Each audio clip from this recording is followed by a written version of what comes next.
Everyone, welcome to my channel. তো আজকে বুধবারের ব্লগটা আমি দুপুর থেকে স্টার্ট করলাম। তো আমার চান হয়ে গেছে, চান করে আমি পুজো করতে যাব। তার আগে ফুল টুল সব তুলে রেখে এসে দেখতেই পাচ্ছ কত ফুল হয়েছে আমাদের গাছে।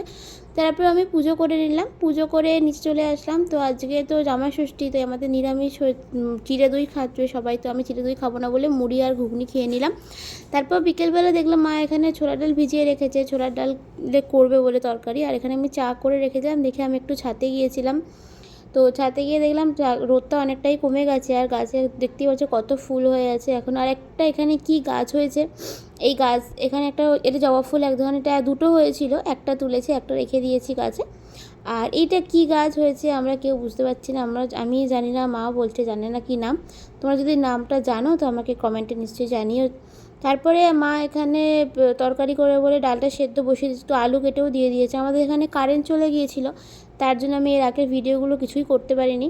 তো তারপর এখানে আমি ময়দাটাও মেখে নিয়েছিলাম, কারেন্ট চলে গেছিলো, আর কী করবো, ওই জন্য ময়দাটা মেখে নিলাম। তারপর মা এখানে ভাজা মশলাটা শেষ হয়ে গেছিলো বলে গোটা মশলা ভেজে রেখে দিয়েছি, ওটা গুঁড়ো করবো, কারেন্ট ছিল না তাই করতে পারিনি।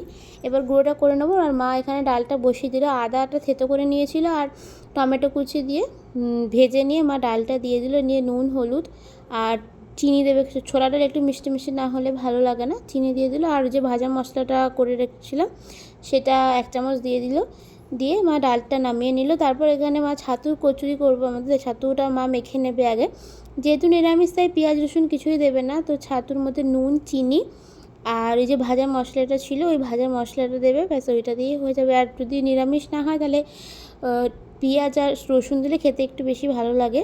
তো তারপর মা ছাতুটা মেখে নেওয়ার পর আমি ময়দা তো মেখে রেখেছিলাম, তাই পুর ভরে নিয়ে কচুরিগুলো করে নিলাম। তো ভিডিওটা ভালো লাগলে লাইক অ্যান্ড সাবস্ক্রাইব করতে ভুলো না। Thanks for watching.